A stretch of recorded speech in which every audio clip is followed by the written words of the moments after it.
some of these around his ankles. He probably does. Yeah. Oh, well, he like that too. Like I said, I know a lot of people know your grandparents, Chris, and they know the stories from the the movies and all that other stuff. But tell us about yourself. Like what are you all about, and what's the foundation all about? Yeah, leave me out. You've been trying to leave me out of this whole show. Yeah, pretty much. It's been crazy. So yeah, everybody, just so y'all know tonight, Dana is going to actually kind of run the show.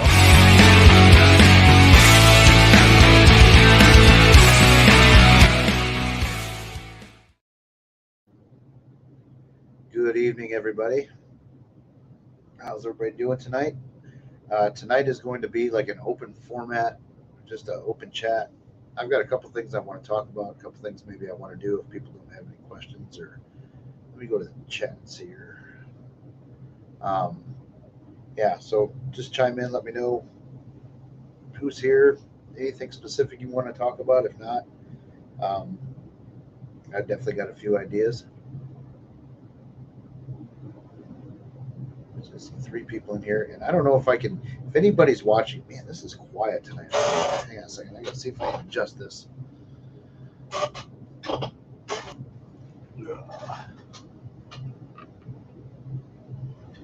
And I gotta go into the desk for 1 second. I gotta turn the volume up.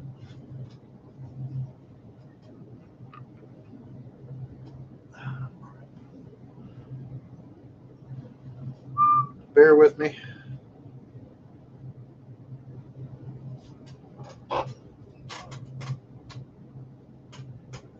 The way I got things set up, it's so hard to adjust anything. Okay, that should fix it. Oh man, we lost one already.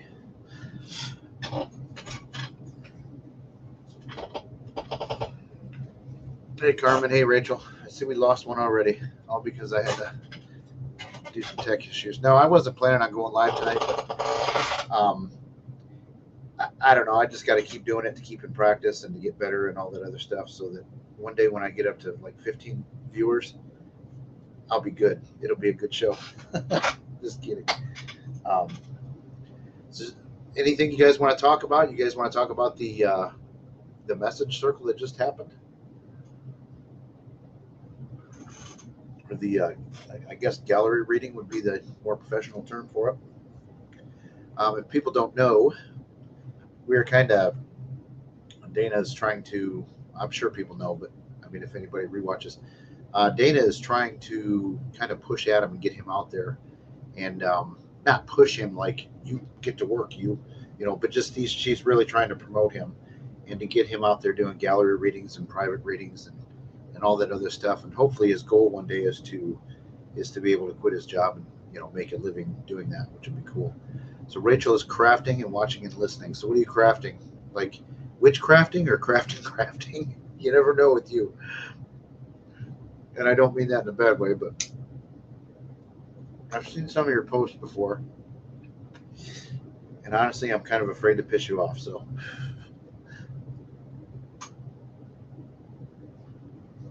I just, my dad texted me a few minutes ago, and he might be watching on YouTube. And if you are watching on YouTube, chime in the comments. Like I said, I'm still not sure if I can see the comments on here. It's probably him there. Yep, it is. Bear with me 1 second. I'm going to answer his question.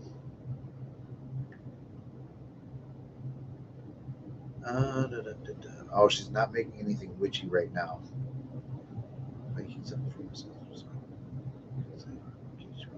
Gotcha.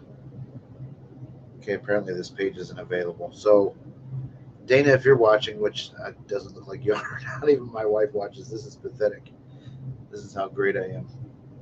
No, I'm just kidding. It's not about ego. I mean, I make jokes, but it is nice to have people view and things like that. I put out a video last week, and I think it's up to like 18 views now. And like for the amount of work that I had in that thing, it's just like, why do I even? For the 18 people that watched it, I could just go over to their house and tell them the story. and it'd be less hours than actually, taking 35 hours to make the video and stuff like that. Um, what do you guys? Okay, so while I got you two in here, what do you guys think about phone apps for ghost hunting? Like that Necrophonic app is a real popular one. 'Cause I saw a video a couple days ago where someone was using one, and I've seen a lot of them before. And that particular app seems to, it does seem like it's relevant a lot, but it also seems like um, it's way too, it's too much. It's almost like there's some kind of, because it is an app and it is programmed, it's almost like it's programmed to hear the question and spit out answers sometimes. Because, I just can't believe that much activity is going on when people are running that app, because that app never shuts up. And it's, you know, and I know a lot of times too, it does direct people's questioning. It's like the Ovilus. I mean, the Ovilus will spit out a word, and then everybody's like, okay, so you said flower. Are you a woman? Are your favorite things flowers? I mean, it directs the questioning, and it kind of throws it off sometimes. And so, okay, Kelly, how you doing? Kelly, have you ever done any research on exactly how those are made? Because that's something I'm going to study. I think I'm going to put out some more videos too. I think, and maybe you guys can help me out with this one. Like I said, the last one I made, it was 14 minutes. Maybe it's too long. Hey, Don, how you doing? Would you guys, I mean, so I don't get very many views. I mean, maybe I'm promoting it wrong. Is it the content? Is it too long? Do you guys enjoy watching shorter, I don't want to say TikTok videos. I know TikTok is popular, but and I'm addicted to it sometimes, but just 30-second, 60-second videos, evidence clips, things like that. Because I thought about putting some videos like that out. Don, I'll ask, since you just joined, I'll ask the same question. Don, do you know how the Necrophonic app was made? Do you know, have you ever done any research on that particular app? Because as I was saying, it seems to be relevant a lot to the questions that are asked, but it seems to talk a lot too. So I don't know if maybe you've done some research on that particular app. I know I did. Hey, Adam's here. How's it going? We better stop talking about him. But I did a class, with the Tokes team. We were doing a class out at Owens, and I talked about some of the equipment that we all use. But that particular app, it's on all the ghost shows. Everybody uses it. Everybody thinks they're capturing amazing evidence. But I wonder if it's programmed to hear what you're asking and then answer almost. Now, I wasn't talking about you really, Adam. It was all good though. I was just talking about how Dana's trying to, get the word out, promote you, and so that you can quit your day job someday. And what were your? I mean, you guys, half of you guys were at the circle on Saturday. What did you guys think about that? We're gonna just jump back and forth between apps and medium readings and all that stuff, and whatever else you guys want to talk about. Okay, Don says no. Maybe experiment with blocking off the mic so it can't hear you. Yeah, that's not a bad idea. Hey, Jerry, how's it going? Oh, Adam's pack. Yeah, Adam. So Adam is going to be, I think it's in Winchester, Indiana this weekend, if anybody's bored and wants to take a trip. How long of a trip is that, Adam? I'm so stupid sometimes. It's like I'm talking to him on the phone, waiting for an answer, But I mean, he's going to be at I don't know if it's a Paracon or a psychic thing, but he's going to be in Winchester. So it's a 2-hour and 40-minute drive from Perrysburg. So if you're bored on Saturday, I think it is, and you want to make the trip out to Indiana, I don't know if they're doing a ghost hunt or anything like that with it too. All right, I got to move this phone. It keeps messing with the microphone. So it's a holistic fair with a ghost hunt at night. Is that at that hospital or that old psychiatric asylum that everybody goes to out there? I forget the name of it. I should be posting his comments so you guys can all see what he's saying too. So yeah, it's a holistic fair, and they are going to have a ghost hunt at night. And 101 Para Cafe. Okay, that must be the title of the event. Okay, it's super close to. What building am I talking about, Adam? Do you know? I mean, it's that hospital that everybody goes to, or the asylum, something like that. Um, I forget the name of it though. I do want to go there sometime. Yeah, Randolph County Asylum. Yep. So it's not there. It's closed though. So that's cool. Yeah, I do want to go to that place sometime too. Their prices actually, if you could do a weekday investigation, I looked into it. They're not horribly bad. I mean, their prices are reasonable for a place that's been on TV. But the event he's going to be at is called 101 Para Cafe. Um, if anybody's interested, go check him out. This is I don't know who watches this show and who doesn't. I think most of you probably do, but he had a pretty big reveal last night. He's I guess say branding himself now. You know, he's got a logo and he went over the meaning of it and all that stuff. And it's okay. So he's been to Randolph a couple times, but he's got his logo out now and he's got a banner and business cards and all this other stuff. So he's really starting to brand himself so that he can maybe someday quit his day job and make this the profession. He's very good, and I brag about him all the time. I mess with him personally because that's just how I do. But like, there's two mediums on this planet that if they tell me something, I believe it. And Adam is definitely one. Carmen's the other one. There's other ones that I'm pretty sure they're probably pretty accurate, but those two are my go-tos. So yeah, I guess kissing some butt.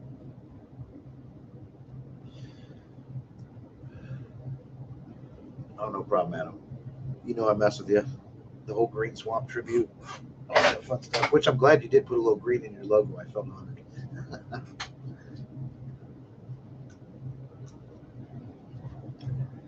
So once again, we're just getting on here. It's an open forum. So if anybody has anything they'd like to talk about, go ahead and put it in the comments because I pretty much came on with nothing. But if I'm gonna get to Adam's viewership, I just got to put in the hard work and keep doing shows, whether people watch them or not, and get that solo. I don't know. I just got to keep doing it. It's like playing guitar and stuff like that. The more you play, the better you're going to be, and the more appealing you're going to be to people. So that's why we're doing this. I did have. I don't think no one wants to hear me go over a client questionnaire, do they? Because I did have that as a topic. Let's talk about Facebook paranormal groups and how we think they influence them. Okay, Don, you started it. There's so one thing about Facebook paranormal groups is how's come all pictures of ghosts are usually on reflective surfaces and you have to blow them up and then draw a circle around them to see what people are talking about, because that is in orbs. I think we all hate the orbs phenomenon. I do think that they happen. In fact, here I'm gonna kind of rip on orbs a little bit, but it's the orb pictures I think that bug me. It's when you can see them with your naked eye and it comes floating in your office behind you and then come and like goes behind you and you lose it. Like, that's one thing, but like all these pictures of orbs, there's way too many things that it can be. There's a chart out there of everything, what dust orbs look like, what feather orbs look like, what mosquitoes look like in IR lighting. There's there's a big chart with most of what are posted in these pictures. Another thing that drives me nuts about the Facebook paranormal groups is that's another thing. Someone will post a picture and 30 people will tell them that I'm getting a bad vibe from that picture. Like this, you've got something bad in your house, you better run.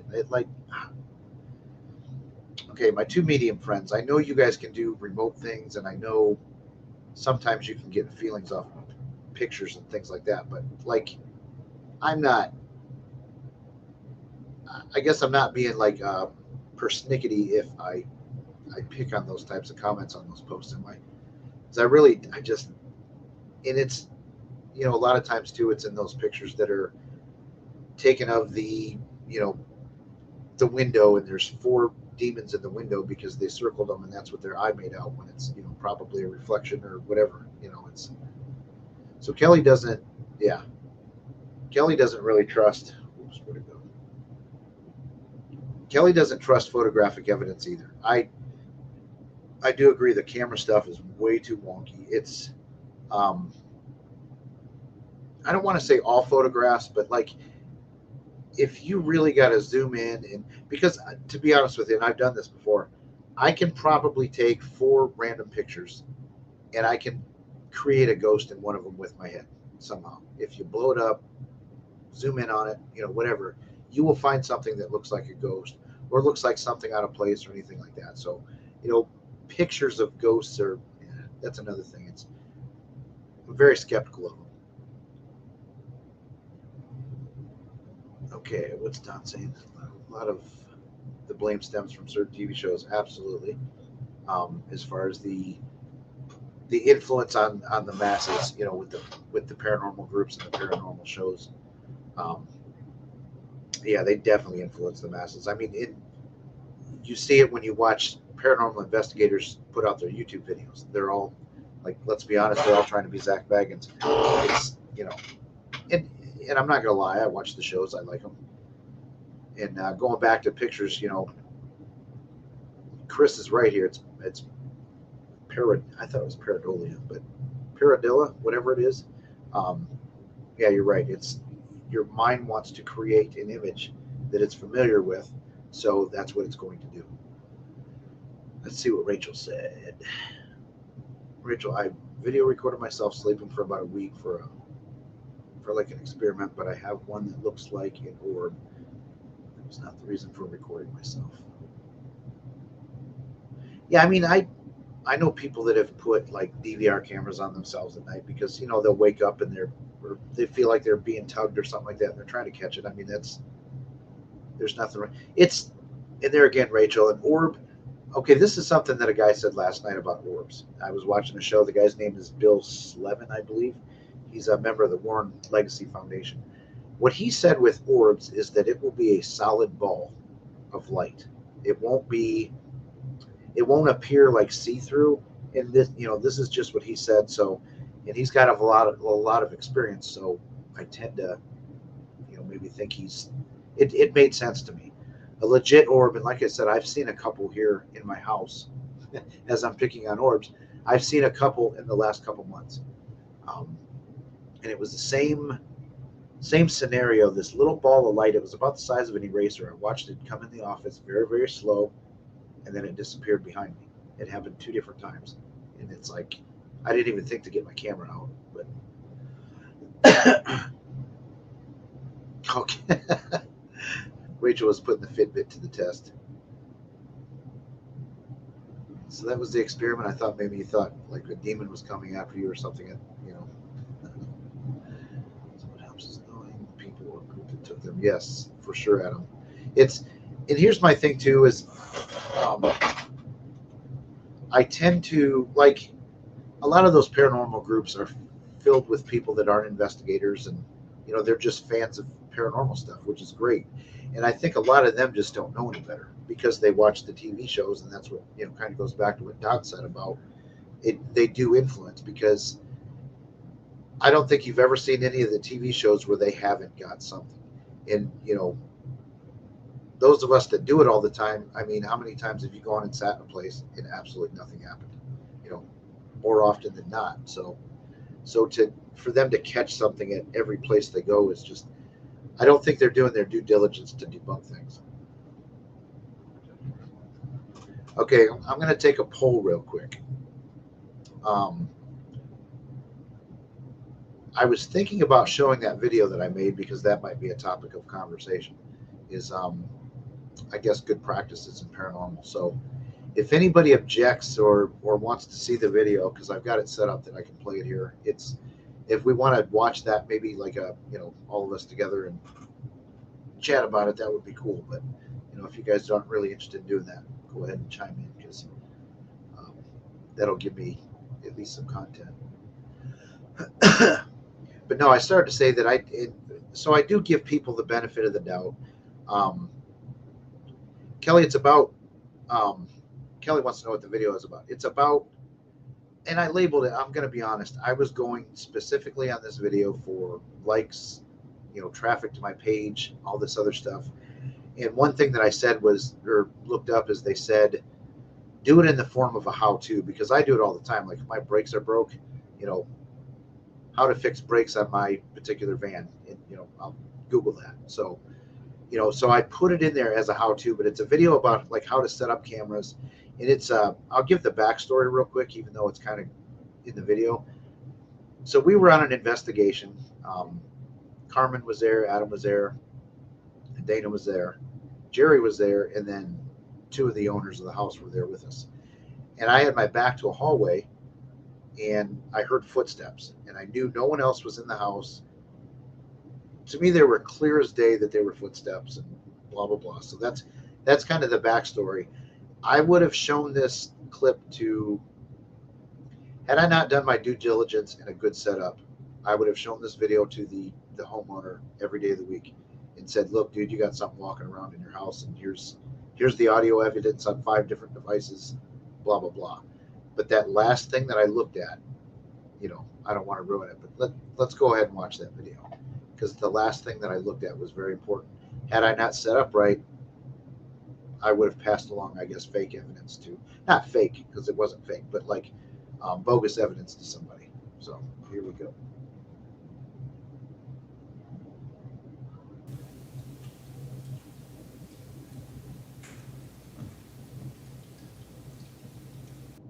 Okay, so I have footsteps on, or footsteps. I have headphones on, and the footsteps and headphones are really, really loud in this clip. So I don't know if you guys heard them, but I'm just going to play the video because I play them several other times.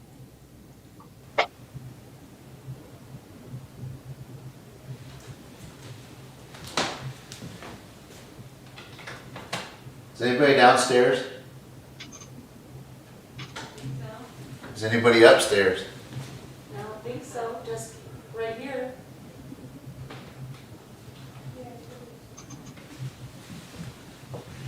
So everybody in the house was in that room to the left when I came out of. Hey everybody, have you ever had a personal experience on a paranormal investigation and you want to make sure that you captured it? Well, today we're going to go over how to set up a house so that you can maximize your chance at capturing personal experiences, and also so that you can be sure that you're passing along accurate information to your clients.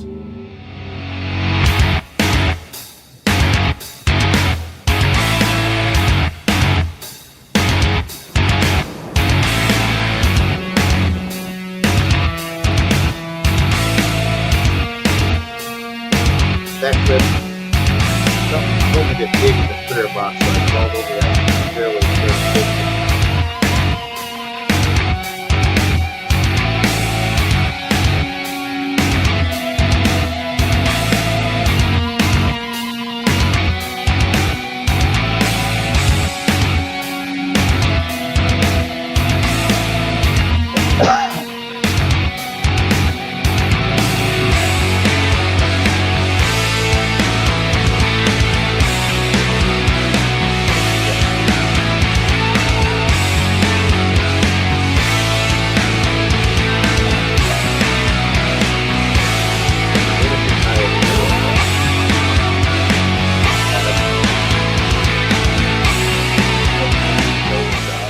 We did an investigation not too long ago, and we were performing a session in a bedroom.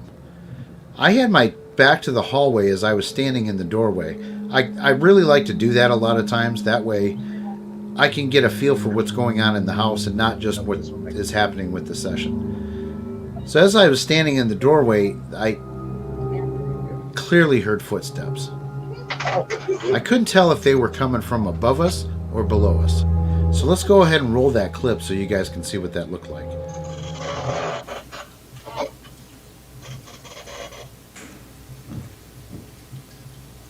There again, they're really loud in the headphones.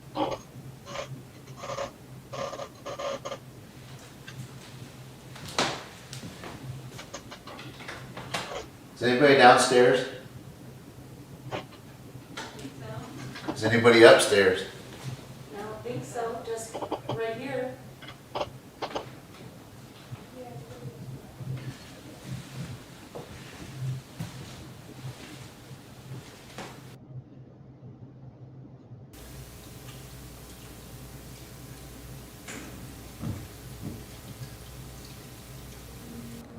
So after this investigation, when I got home, I couldn't wait to look for these footsteps. So I poured through the microphones and the cameras, and sure enough, I had caught the footsteps on several pieces of equipment. At this point, let's go over some sketches that I drew up real quick of the house, just so you guys can get an idea of where pieces of equipment were placed and things like that, so you know what I'm talking about. So as you walk in the back entrance of the house, there's a bell that alerts people that you're coming in. And then there's a long hallway to the front of the house that has the stairs in it to the next floors. Each side of the hallway has two rooms that are joined together by big arches. We had our tech room set up on the left side of the hallway. The former parlor that we did some investigating in is on the right side of the hallway. Both are in the front of the house. I had a DVR set up in the former parlor, and I also had a microphone in the former parlor and a microphone at the tech area. If you come up the stairs and go to your immediate right, you go into the living room nowadays, but it used to be a ballroom back in the day with a floating dance floor. It's open-ended and there's two balconies on both sides of the ballroom. I had a camera on the front end of the house pointing to where you walk into the ballroom. I also had a microphone set up in there. So then if you go down the hallway to the right side, there's two bedrooms. I also had a camera set up and a microphone set up in that hallway. If you take a right on the third floor, there's two bedroom type rooms and a hallway that's open to the ballroom below. If you take a left when you go up to the third floor, there's a series of rooms that used to be used as hotel rooms back in the day. If you go down the hall to the right, there's the same set of rooms that mimics the other ones. And if you take a left, there's another open-ended balcony to the ballroom with two rooms off of that. This camera was sitting in the balcony that overlooked the ballroom. And this is the camera that I caught some of the good footsteps on. You can also take another set of stairs to go up to the attic. We did quite a bit of investigating up there because there was a lot of activity that comes from that area of the house. So after we initially captured the footsteps, I didn't know whether they were coming from upstairs or downstairs. So I really had to go through all of the equipment to see where they came from. I started with the downstairs and really didn't get any results from that. So with nothing found on the first floor, I went up to the third floor equipment. I had a DVR camera set up in the balcony and I checked that out first, and that seemed to be where the footsteps were coming from, somewhere over in that end of the house. Luckily I had a good microphone and a camera set up in the ballroom. So then I decided to go back to the second floor and check, because I knew that I had a camera and a microphone set up in the ballroom. It really sounded like the footsteps came from the ballroom. So I went to that equipment to check it out, and this is what it looked like. So the microphone that was in the ballroom really captured the footsteps well, so I was pretty excited at that point to check the camera. That camera in that room did not have a microphone on it, so all I had was the microphone that was hooked to my Zoom recorder. So at this point I've captured these footsteps on multiple pieces of equipment, and I was waiting to look at that last camera I was so excited. I was looking for this. I was ready because I knew what time it was happening, and I was watching the timestamp of the camera, and I was waiting for this apparition to come walking through right up to the camera, and then this happened. The heater. So that was the sound of my footsteps. That heater, when it comes on, it taps a few times and it sounds just like footsteps. That's why it's so important to set up a house right with your cameras and your microphones so that you can capture everything going on in the house. Then you can pinpoint where something might have happened that you thought you heard. Now it's time to go over some of the equipment that we use and why we use what we do. This particular house, I did make one mistake that I feel is I wish I would have placed a DVR camera in the hallway on the first floor pointing towards the back door. That would have given me an overview as to who's running in and out of the tech area, who may be coming in and out of the house. So here's some of the camera placements that I use and why. One, I like to point them at the doorway. Unless you're trying to capture something specific in a room, like a corner of the room or something like that, I always like to capture the doorway of a room. That way I can see who's coming in and out. I've had instances where I've seen shadows on cameras, but I didn't have them pointed at the doorways, so I don't know if it was a person or an entity or anything else. So always try and point your cameras at the doorways. This house was a 2-hour setup, and we had 7 cameras going. It's always a good idea to set up as many cameras as you can. Obviously, like I said, this was a big house and it was already a 2-hour setup and it was time to go. So these are the DVR cameras that I use. They have microphones on them, which is great because it's another source of audio that you can look at. The audio isn't the greatest, but you can at least figure out what end of the house something happened if you're using a video camera or a DVR camera that has audio microphones on them. Plus I put them on these little T-blocks that I made. That way you can just set them down anywhere you want. You don't have to worry about clamps and all that other fun stuff.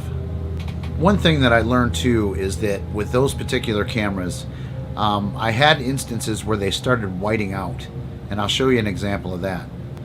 But the cameras were whiting out and I could not figure out why. I thought, man, I spent all this money on cameras, because the DVR system that I bought was a 4-camera system with an 8-channel DVR with I believe 2 terabytes of storage. But the cables that came with it supposedly supply the power to the camera. But I found out after seeing many videos get whited out that I needed to plug the camera in directly to a wall.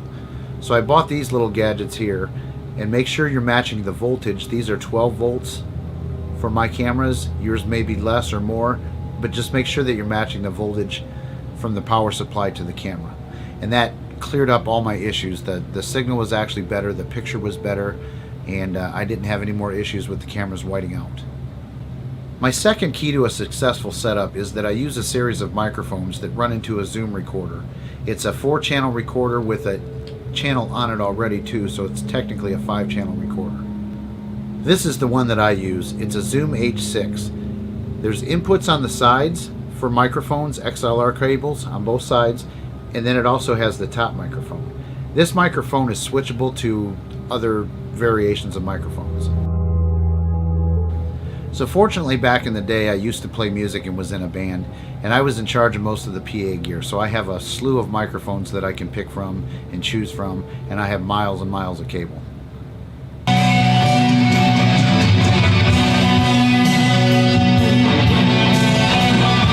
There's different types of microphones you can use. This is a Shure 57, which is a quieter microphone, but it's not as sensitive. So you really have to turn the gain up if you're using that type of microphone. Then you have this type of microphone. It's a condenser microphone. These require phantom power, which the Zoom recorder does supply. You just have to go into the settings and turn the phantom power on. It means it actually powers the microphone. But these are really, really sensitive and really, really hot mics. Another way that you can get audio with your video cameras, if you don't have microphones on your cameras, is to use like just digital recorders. Before I got the microphones on the cameras, I would set up digital recorders with the cameras so that I had audio to go over with the camera as well. I also have a Rode microphone for the top of my video camera. So another thing to check when you're buying a video camera is make sure, if you can, that it has a microphone input. It's a little like headphone jack looking connection. That Rode mic is about $200, and those are really, really good too at capturing things. I mean, I'm going to be honest, there's a lot of money in equipment. There's probably, in what I showed today, I would guess that there's probably $1,500 to $2,000 at least with all the cabling and all that stuff. The XLR cables for the microphones are really, really expensive. I also have an audio snake that I use to get 100 feet away from the recorder, as an option to get more cabling. But having all that equipment is really, really important if you have the means, because you can see in the video that I had really pinpointed where the footsteps, as we all know now, weren't really footsteps. Otherwise, I would have passed that info to the client every day of the week. If I didn't have the microphone in there and the camera in there to pick up that it was the fireplace, I would have for sure thought that that was footsteps.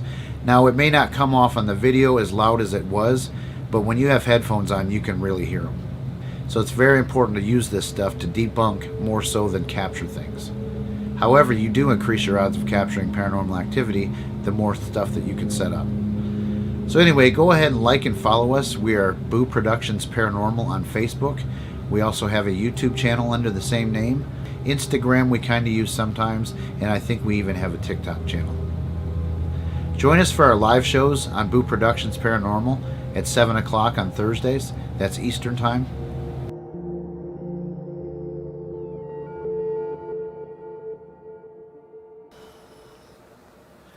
We were recently doing an investigation on a house, and the team was in the bedroom conduct. Blah, blah, blah, blah, blah, blah. Take 2. Hello, paranormal people. I feel like an idiot. Hello, everybody. Today we're going to discuss the... God damn it. We're going to discuss the God damn it. All right, take 1. Here we go. Hey, everybody. Cut.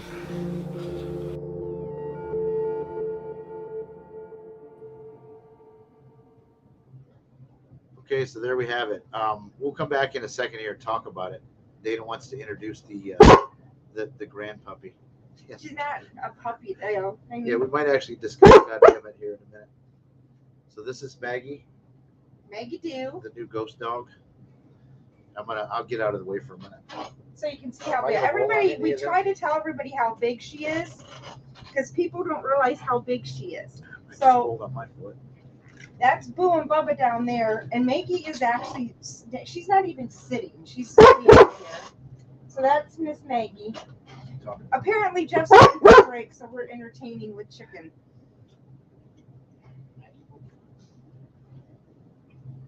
So yeah, so everybody has now gotten to see Miss Margaret. Come here, sit. Can you sit? Sit. I'm trying to get her over so you guys can see her better. Come here.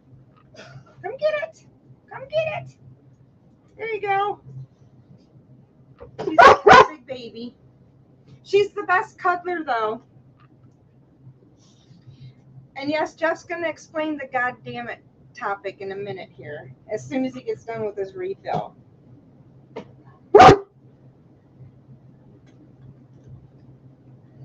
So if anybody ever wants to get a Great Dane, she is perfect. She's a sweetheart. That's the only thing is, she has learned when she like if she doesn't want to move, all she has to do is lay down, and you can't move her because she's so big. Okay. So here comes Jeff again. Everybody out. Okay, we're going out with treats. And you can't move around her very well either. Come on. Okay. All right, all done with treats. Let me get my headset back on.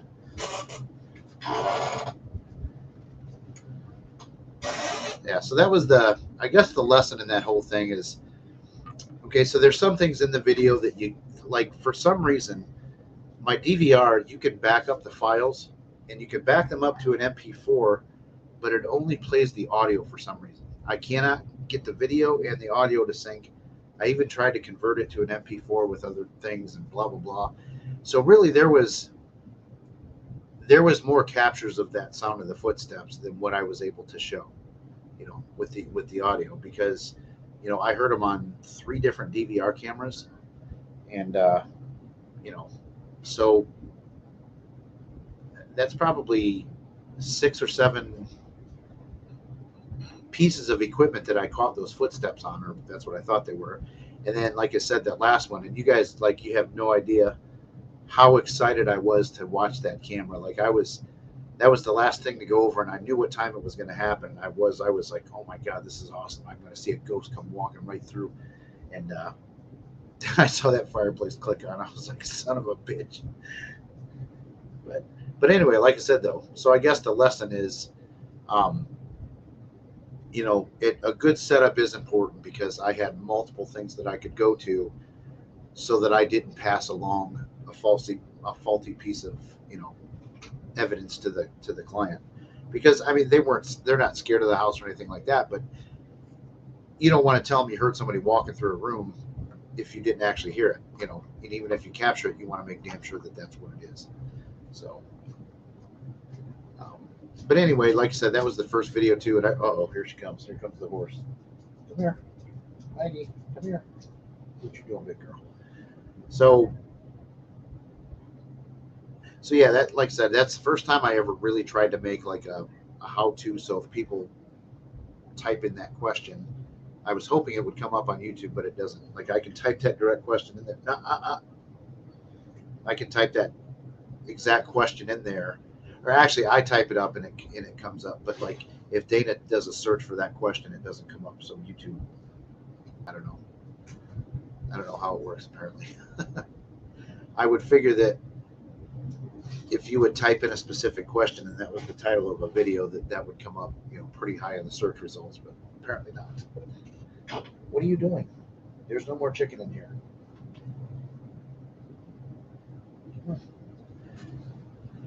So, I mean, and there again, I mean, let me know what you guys think. Is it too long? Is it, I don't know. I'm always looking for feedback, and you don't have to tell me here if you want a private message or something like that. I'm always looking for feedback, but to be honest with you, I don't like people telling me how good it was. That's how weird I am. I mean, I know there was about 7 or 8 different things that I'd change in that video if I was doing it all over again, but I had already had 35 hours in it, and I was like, nope, too much. So, and I got to adjust my hat real quick. So,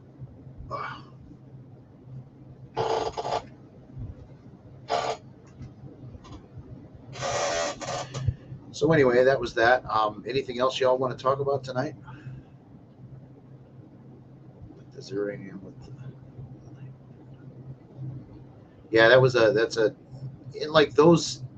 So like those drawing clips, just to do that, and I'm not sitting here patting myself on the back or anything like that, but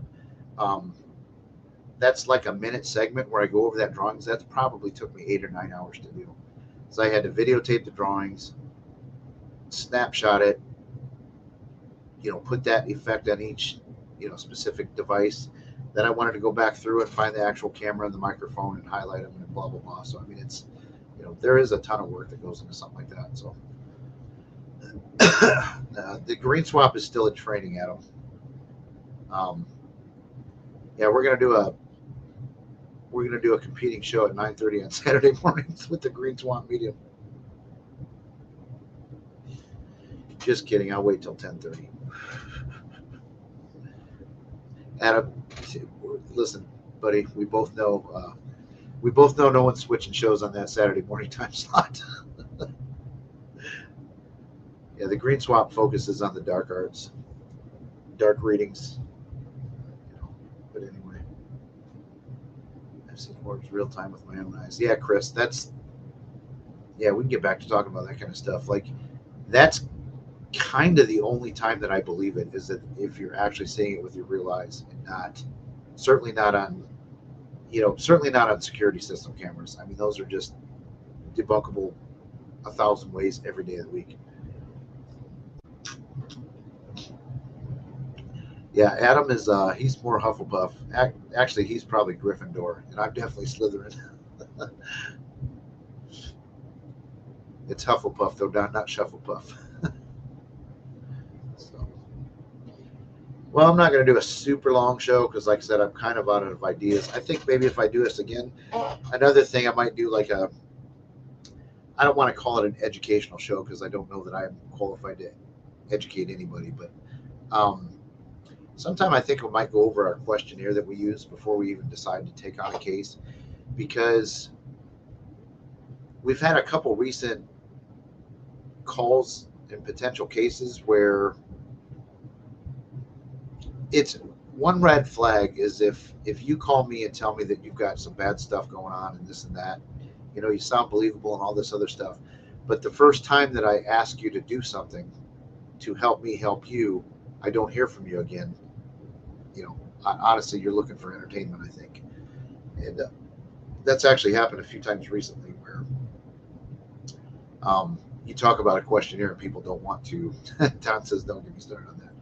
But you talk about a questionnaire and people are like, I don't want to do that. I just want to come out. And, we've gone places where you show up and there's a deck full of people all sitting there drinking beer, and, you're going to be their entertainment for the night. And I'm not really interested in that either. Like, watch Ghost Adventures if that's what you want to see, because we're not doing a live version of here. So we either tell people like y'all got to leave, or we're going to leave, one or the other, because we're not doing this. Um, I've been on a couple where we have stayed, and so have the guests, and they have not gone well. It's nothing but contamination, noise. It's, you know, it's pretty miserable. So,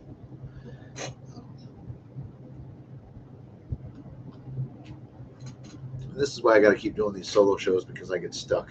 I get stuck and I ramble and all that fun stuff. And does anybody have any other questions? No one's really asked a question yet. You know, it doesn't even have to be paranormal. Did you see that the government, I think I heard something, is going to have a actual congressional hearing coming up very soon about all of the alien UFO encounters and stuff like that. They're actually going to have a real congressional hearing on that. And I guess there hasn't been one since, like, I want to say 70s is what I think I remember hearing. But I mean, it's been a long time since Congress has actually talked officially about UFO sightings and stuff like that from our military. So I think it's coming up in the next week or two or month or something like that. So thank you, Sue. I will thank you all for sitting there and watching it, because, you know, like I said, there's a lot of work that goes into it, and I was watching to make sure nobody was dropping off and you guys all stuck around, so I appreciate that. So it's Paranormal People and Adam and Don and Kelly. Since I know you guys got pages, we all get in, and I'm bitching at myself more than anybody else, but we all need to get better about sharing each other's content. And like I said, guilty as charged. I mean, I'm the worst one. Jerry's got but I'm the worst one. Like, I mean, I think, you know, we would all help each other out if we share each other's stuff. Now, and the thing is too, I don't directly ask people to share my stuff because, you know, Don, I'm just going to use you as an example. What if you think that video is just absolutely full of crap and there's 1,000 ways better to do it? Then, you know, I don't want you to feel obligated to share my stuff if you don't agree with it, or, you know what I'm saying. Project Blue Book. Okay, apparently that's the last time it was discussed. I'm guessing is what you're alluding to. But yeah, I'll have to check this article out later. But yeah, Congress is going to hold some hearings on the UFOs. So it does seem weird to me too, because the last couple of years, there's certainly been a lot of other things to focus on for the government, and I wonder if maybe that's why they've come out with a lot of this stuff. But they've actually come out with a lot of official documents and videos and photos and things like that of, you know, some of these UFO encounters. And it's, you know, I don't know if they did it, like I said, because there's so much more going on in the news that, like, it was a good time to bury it and hide it but they had to get it out. So I don't know. Like, I'm all about a good conspiracy theory sometimes. I mean, I'm not crazy, and, you know, Adam, what are you saying? Still edited? The UFO things that the government's doing, or are you talking about something else? Yeah, like I said, a lot of things that I thought were conspiracy theories, or not thought they were, but a lot of things that were called conspiracy theories in the last 3-4 years are actually, you know, becoming official stories. They're not, you know, they're not conspiracy. They're actual fact and stuff like that. So Adam says the stuff that came out was crap. You really? I thought you were a big UFO guy, Adam. I'm surprised you said that. I mean, what purpose would they have at faking UFO stuff, you know, and come out with it? Because I don't know. I just don't like the 9/11 conspiracy that, you know, people think the government blew up the World Trade Center towers. You got to give me more of a motive than because we wanted to go to war. Like, I don't buy that.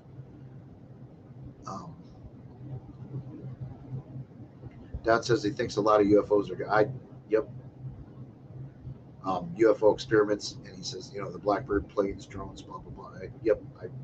I do agree with that. I think a lot of, although I've seen a lot of videos too, where, you know, it's like, that's not a military weapon. That thing is massive. Like, what is that? But no, I do agree with that. I think UFOs a lot of times are experimental, aircraft or technology that, governments and stuff like that. Oh no, Adam, I agree with you there.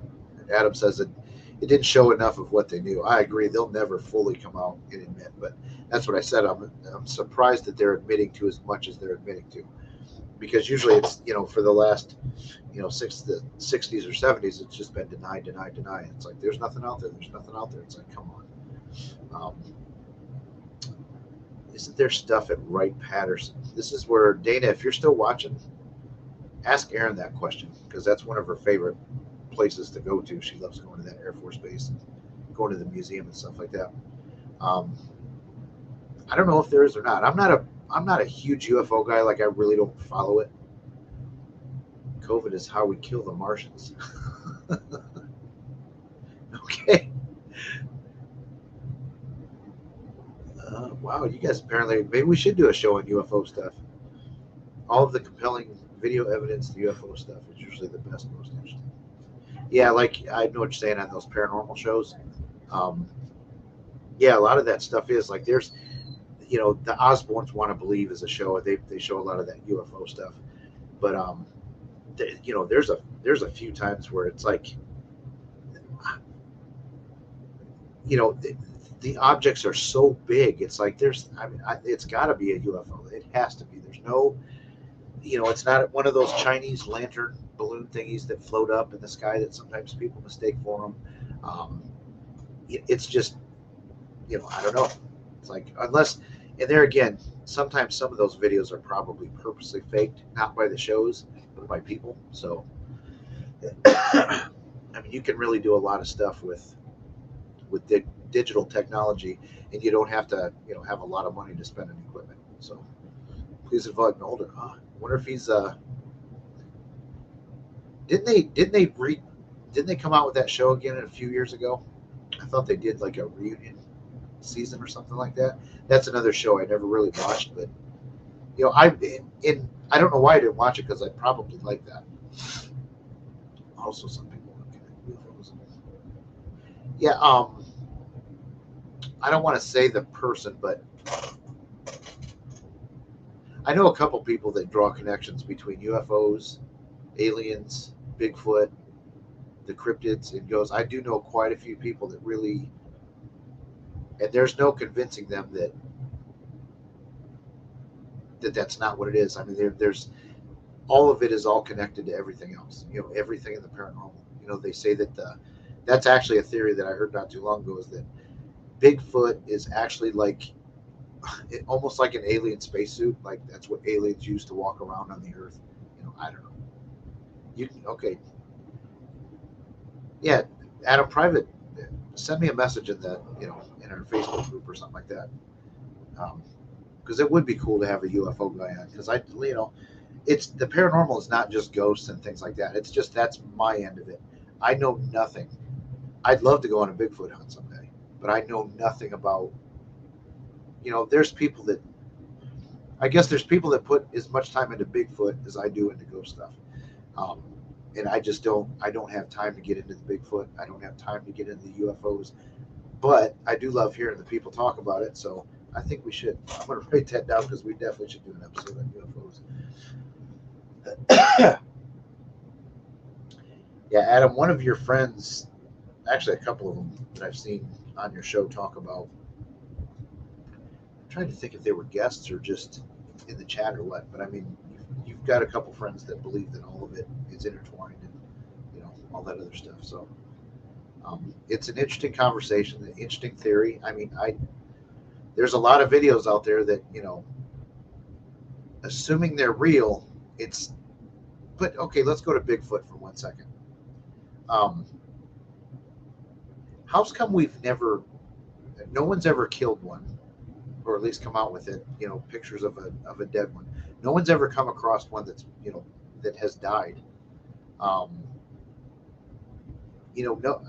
I don't know. There's no physical evidence of it. And that's the only thing that's weird to me, is like, of all these years, and everybody's got cameras, and anything you see is always grainy footage or something like that. But I can't believe a hunter has never shot one, because there's a lot of hunters that claim they've seen them, And I really like, I mean, I'll be honest, it's probably not ethical, or it certainly isn't unethical, but like if I was hunting and I saw Bigfoot, I might be tempted to take a shot, because you're going to be pretty damn famous, I think, if you drag a Bigfoot into the tagging station. And technically, I don't think it would be illegal, because I mean, it's supposedly an animal, and it's not. I don't know. Yeah, yep, I do agree with that statement. They found hair that they can't identify. I do agree with that. And some of the castings of the footprints and things like that are very interesting. It's like, but I do know there's a lot of hoaxers out there that purposely do it. It's certainly not all of the evidence is that's submitted is a hoax, but like, it's hard to distinguish when that there are people out there that are trying to throw you off. But yeah, I do agree with that. The hair that they found, they can't identify what species it's from. But it's just, I still can't believe some little, some redneck from West Virginia down there in the mountains and sees a Bigfoot and says, hey, that's a payday right there. I'm going to shoot this thing. I can't believe that's never happened. It's like I said, I'd probably be tempted. Kelly thinks they die in a different dimension. Then how would they walk around in our dimension, in the physical? That might be another topic that we'd have to go to California and discuss. Be on the Joe Rogan show, if you know what I'm saying. That was one of my favorite pastimes too back in the day. Was Coast to Coast AM. I love that stuff. Oh, we're on a smoke. I'm gonna open another thing. But I mean, there's a lot of like, almost every person on that Coast to Coast AM. I've never heard anybody that's like, man, that guy's clearly nuts. Like, they're all so damn credible, and so like, even if I don't believe what they're telling me, I believe them because of the way that they're telling it. Because it's like, I mean, they're experts. They're definitely way smarter than I am. I mean, there's a lot of, it's a good show, and I think Jerry is a member. They've got obviously the problem is it's on overnight, so I don't get to listen to it as much as I'd like to, but I think Jerry's like, there's a subscription that you can purchase and get like all the past episodes and almost like, listen to it on demand whenever you want, instead of, a replay or, from the night before or whatever like that. So, they went over everything, all things paranormal, government, conspiracies. One of the creepiest things I ever heard on there was that they put a microphone down this big pit and supposedly captured the devil screaming or something, or captured sounds of hell. That's what it was. And man, I'll tell you what, that was some crazy stuff that they caught in that microphone that they stuck down that pit.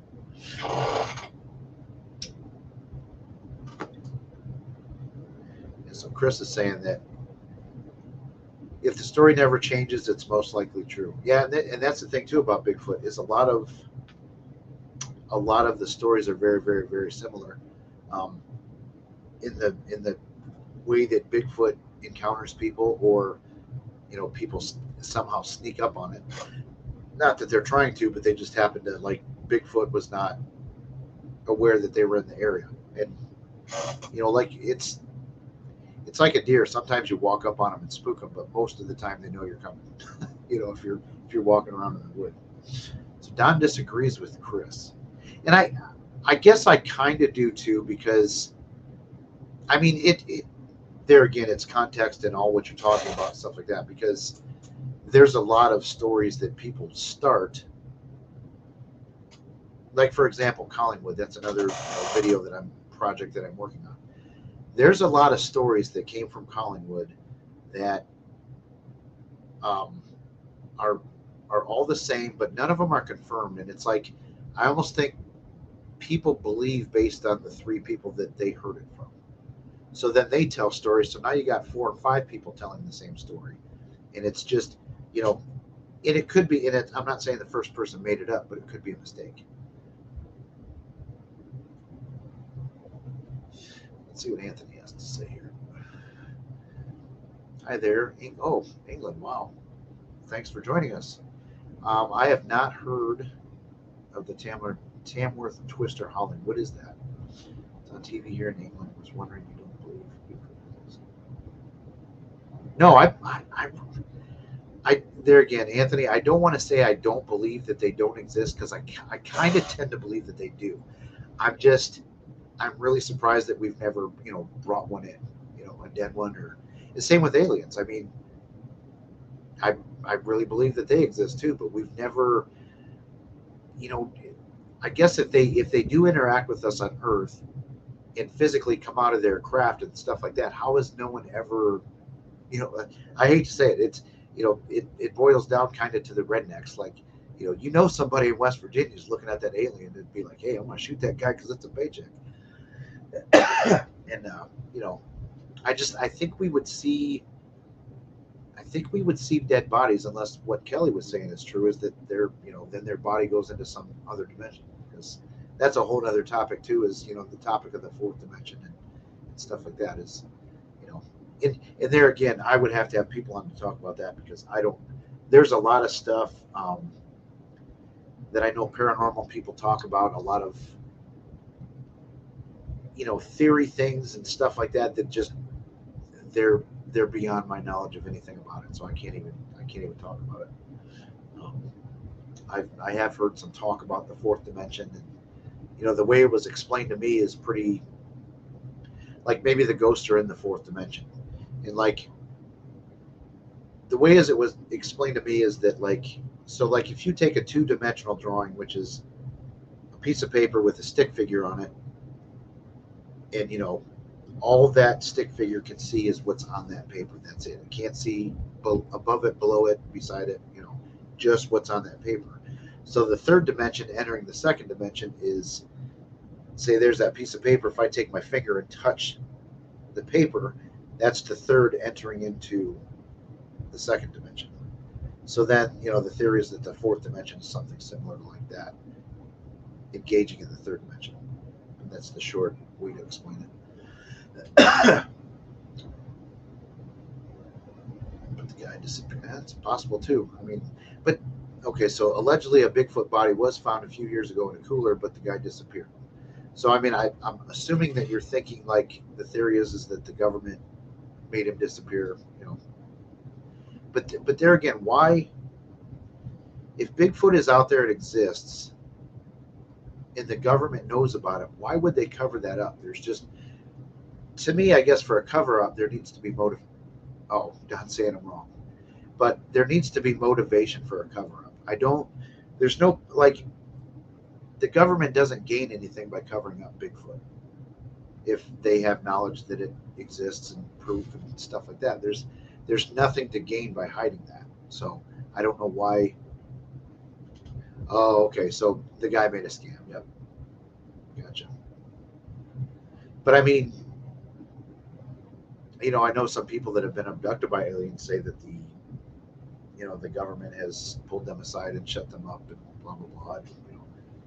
It's, and then there again too, I guess if the government does know that aliens exist, why would they cover it up? What's the motivation for it? Sorry, I'm reading a comment here. Let's just show what Anthony said. With tech now, surely not, but I would speculate.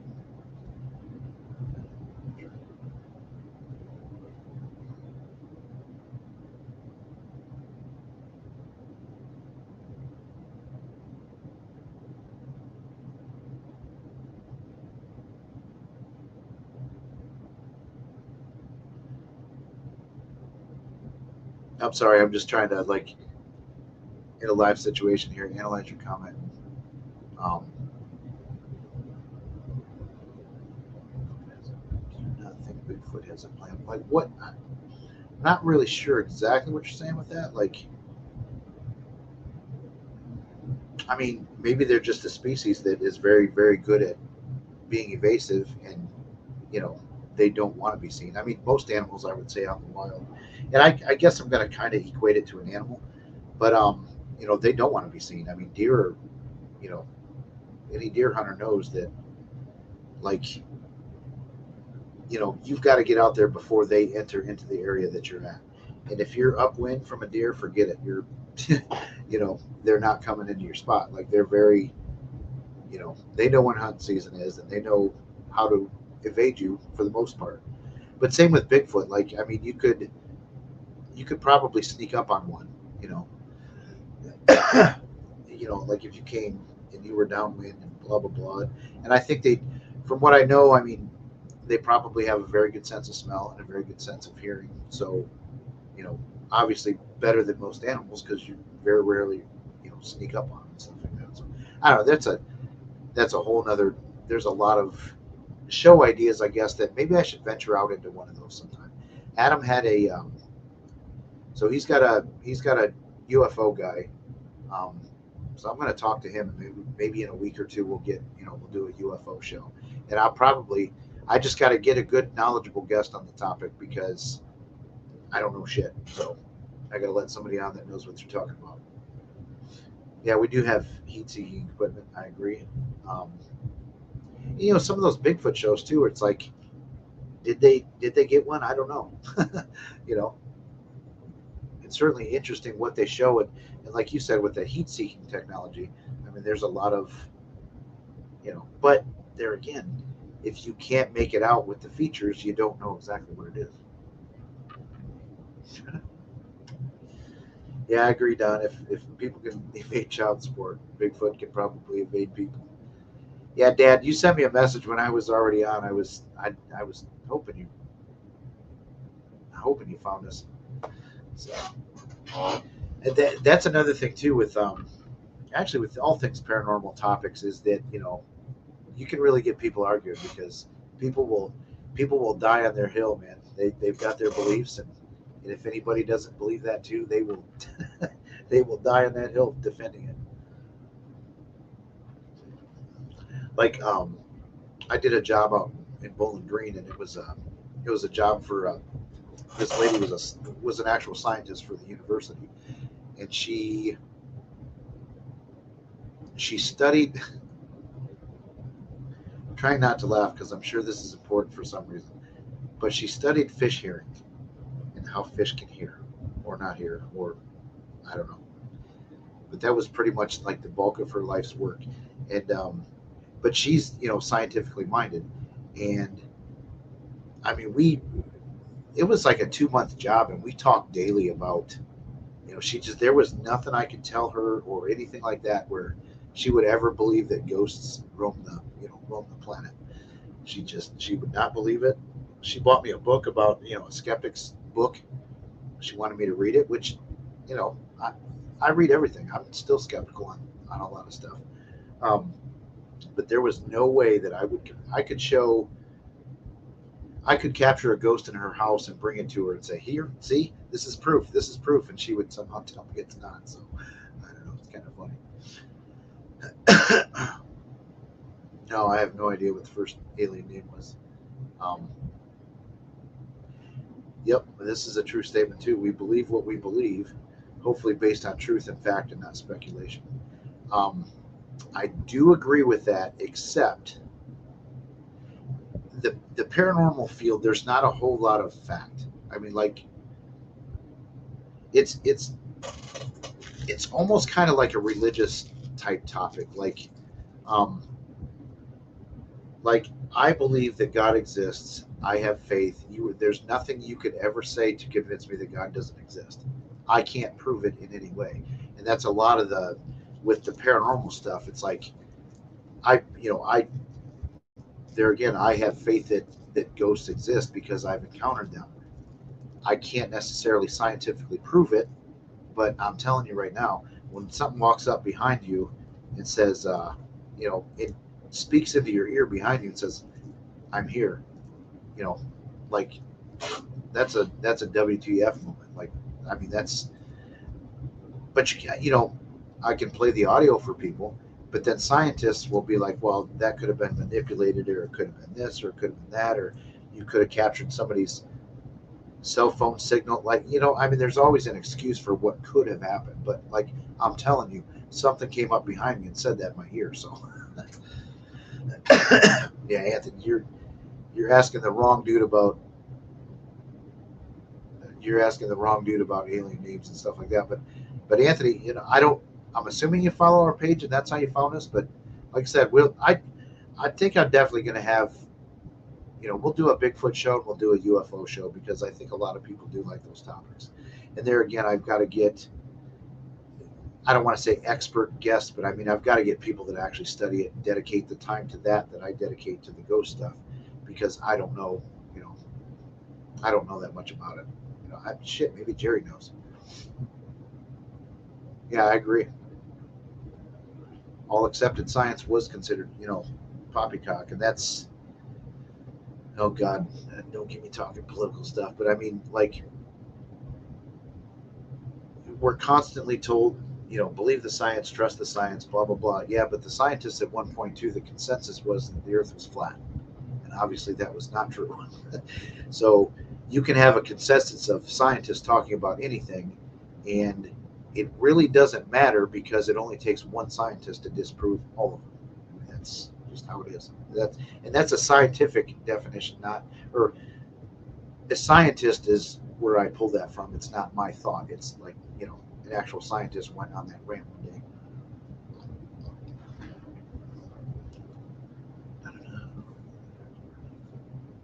Yeah, maybe we'll have Jerry host that show. Have you ever heard of Bluebell Hill in England? I have not heard of that place.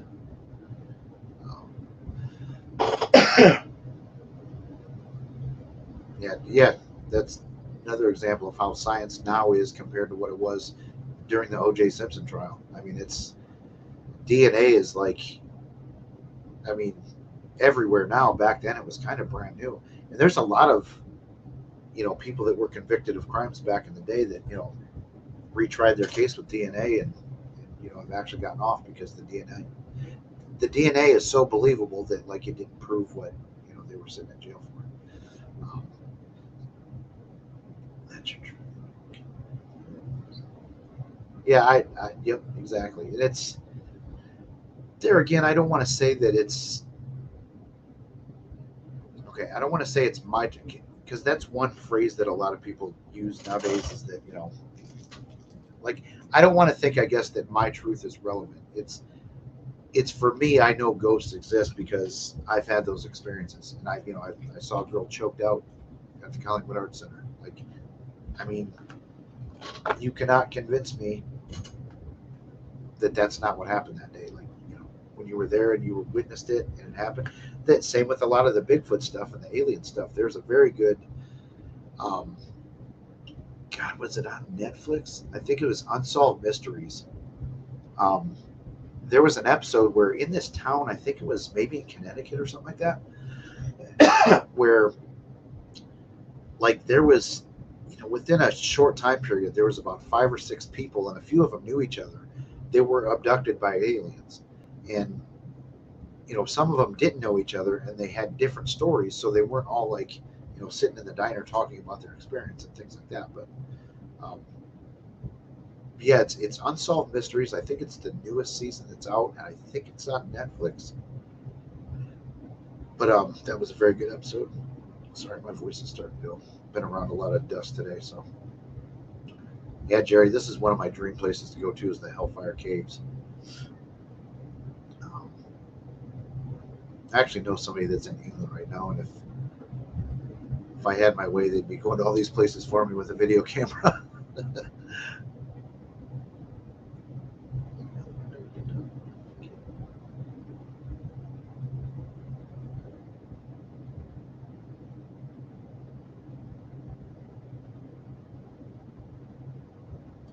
Okay, so Don says, in some ways, reality is fluid. If one person truly believes something, then that is their reality. Yes, but I think sometimes, like, that being said, I think you can almost trick yourself into having we've probably all been on an investigation with somebody that is maybe hypersensitive. And I would never, ever see, and I don't even like to say that because it sounds like I'm already making it sound like I don't believe them.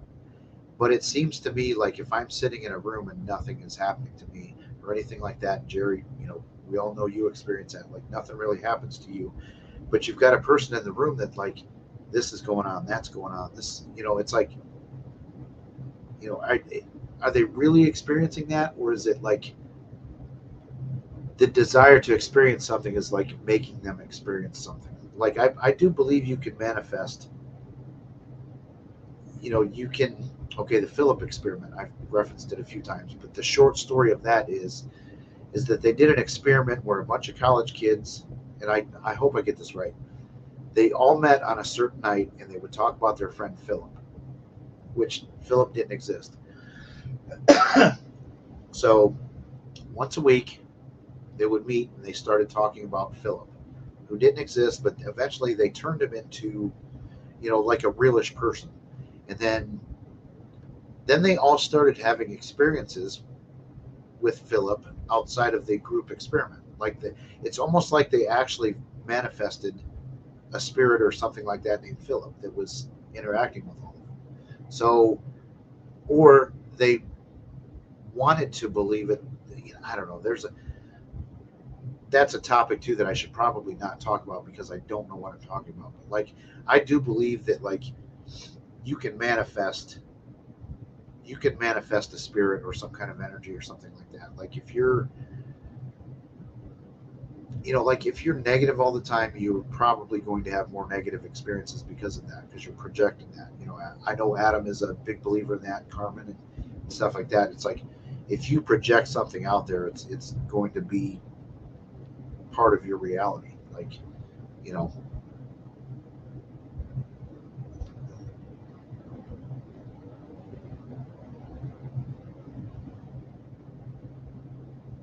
sorry, just reading what this guy's talking about.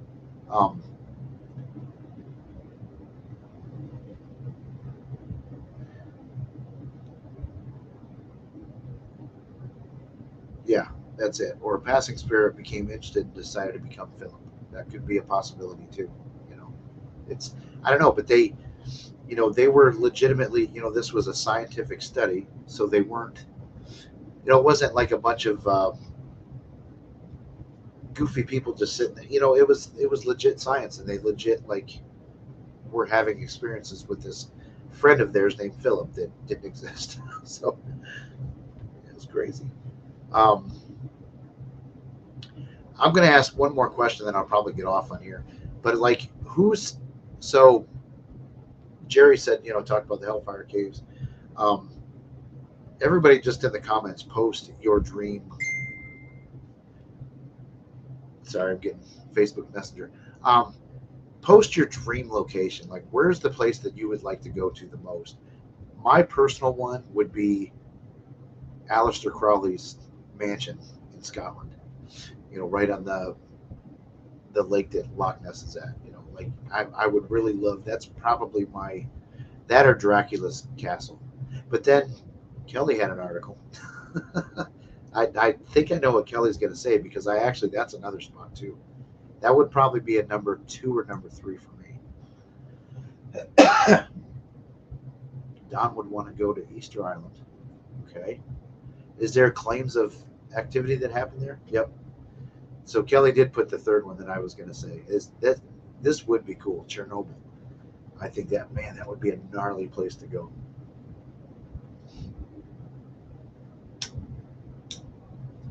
I think everybody walked away from their phone. I'm just kidding. Yeah, I think, like I said, Aleister Crowley's mansion, because there's a lot of things you gotta, there's a lot of videos on him. Look him up. It's an interesting story. He supposedly started a ritual to summon demons, and he was very skilled in his craft, and blah blah blah. But he got called away and couldn't close what he was working on. He's a weird guy, has all kinds of demonic stuff that he was working on, and blah blah blah. So he supposedly summoned demons, and then got called away and wasn't able to close it, and then came back long enough to sell the house, and people that lived there after them had experiences and things like that. Jimmy Page actually bought the house. That's where I heard about it first, was because I'm a big Led Zeppelin fan. And So Jimmy Page was talking about buying Aleister Crowley's house, and I was like, oh god. So that's what caused me to look him up. Sue, is that an investigation or or a vacation? I'm just kidding. So Don wants to go to the Lizzie. Come on, Don. Worldwide, that's the place you want to go the most. Jerry too. I mean, that would be a cool place to go. But let's think globally, not locally. You know, and I know the place doesn't exist anymore, but if it did, I think, and this would actually probably make my top 5, even though it's very close to where I live, would have been H.H. Holmes's house. You know, his that complex that he built to kill people. That would be a gnarly place to investigate. Yeah, that's right. I forgot. Sue doesn't really want to do the. She doesn't want to do the ghost hunt. She wants to live vicarious through all of us. Which, hey, that's fine, man. I mean, it's definitely not everybody's thing, especially, you know, like I said, I've seen a couple things that, like, ooh. Okay, yep, Loch Ness. That's another spot. And see, Kelly, if you're at Loch Ness, then you can go on over to Aleister Crowley's house. Yeah, you know, Rachel's right too. I mean, Europe has to have, because it's a lot older. I just think there's got to be a lot more going on over there than, you know. I'd love to. I wish we could watch European paranormal shows, because I know there's some that are out there that like don't get aired here, but like they've got some cool places. I bet, you know, some cool investigation type shows over in Europe, because it is so much older, and a lot of those, you know. Okay, he wants to know if we've heard of banshees. Yeah, I've heard of them, and no, I don't. I don't think they're a myth. You know, I believe them. So, well, we're at an hour and 22 here, so we should probably wrap it up. Yep. No, Sue, that's cool, man. Seriously, there's a lot of people like that, you know, you're interested, you want to know about it, you want to hear about it, you want to hear other people's experiences, but you don't want it to happen to you, and that's perfectly understandable, because you know, you can get screwed up doing this. Like, I mean, you can really get attacked and have bad things happen. Yeah, there would be a lot of stuff in Germany. Some of the concentration camps and things like that. That's it. Like, I definitely can't tell this story because it's a military thing, and I don't know trouble. But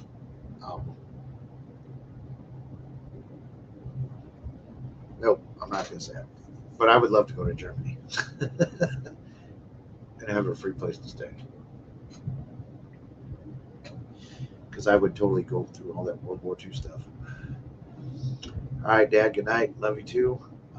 Yeah, well, I gotta call you soon. I hate saying this as an excuse, but it's the honest to God's truth. I've been so damn busy. It just seems like I just need a break for a minute. You know what I'm saying? With work and I just need a break. But a lot of it is the work that I create myself too. Like I said, that video that I made was, you know, that's 35 hours. Technically, I don't have to do that, but I wanted to do it. But I mean, and honestly, I probably got more time in it than that, because going over a lot of the DVR footage from that investigation and stuff like that, if you want to add that time to that video too, there's probably 40 hours in that. So, you know, ghost hunting is, especially the more equipment that you set up, it's definitely a commitment. Because if you set up, let's say you set up 4 DVR cameras for 4 hours, that's 16 hours at least. If you do your due diligence and watch it, you have to, that's 16 hours that you're going to sit there and you're going to stare at a camera. And sometimes there's no one in the room. You're just staring at the same thing. You're like this. Then you're like, oh, something moved, I think, maybe. Rewind. Nope, just my eyes playing tricks on me. You know, same thing with the audio. I run most investigations a minimum of 5 microphones with that Zoom recorder that I had. So on a 4-hour investigation, That's 20 hours of audio that you have to listen to. And to listen to 5 hours of audio probably takes 6 at least. Or I'm sorry, 4 hours of audio takes at least 5 hours to listen to. So you're 25 there, 20 from the DVRs. I'm sorry, 16. So we're 41 hours now. Then you got your Zoom recorders that we carry around. Those usually have 3-4 hours on them, and there's 3 of those. So there, you know what I'm saying? It adds up. Like you can really rack up 100 hours quick, and all for a 30-second clip of a voice that you captured, or 3 or 4. You know, it's crazy. It's a passion. You know, it's for sure. So, but that being said, I guess, you know, I keep using the excuse that I'm busy all the time. But once you get into that, it really is. You feel like you have to do it. You know what I'm saying? So you do feel like it does add to your stress. It's like, you know, we did an investigation. It's 2 weeks later, and I haven't got back to the client yet because I haven't been able to listen to everything yet. It's like, so you do put pressure on yourself to listen to everything. And I do feel compelled a lot of times to listen to everything. Yeah, yep. Kelly adds this point. If you find something, it takes even longer because you go over it and cut it. Then you're on your video editing thing, and you're clipping the thing, and you're sending it to your buddies, and you know, it's crazy. So, but everybody, thank you for watching tonight. Like I said, I know it was a single spontaneous show. I definitely wrote down we're going to do a UFO show soon. We're going to do a Bigfoot show soon.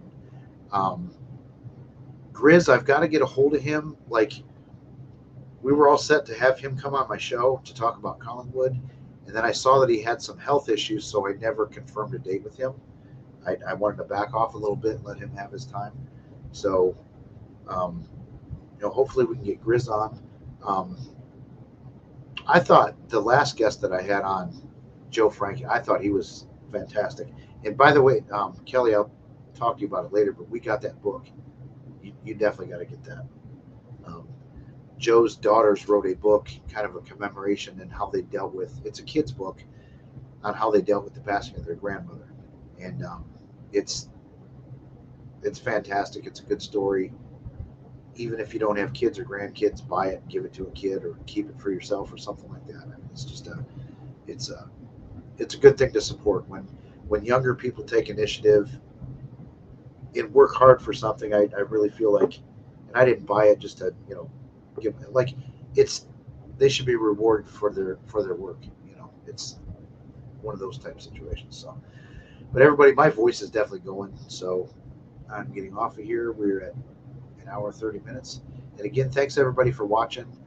We'll do something next week for sure, whether it's a guest or I don't know, maybe you'll just hear me rambling on again. If I do come on again, though, I'll have a topic, I guess, nailed down, or a couple topics that we can talk about. So see y'all later. Thanks for watching.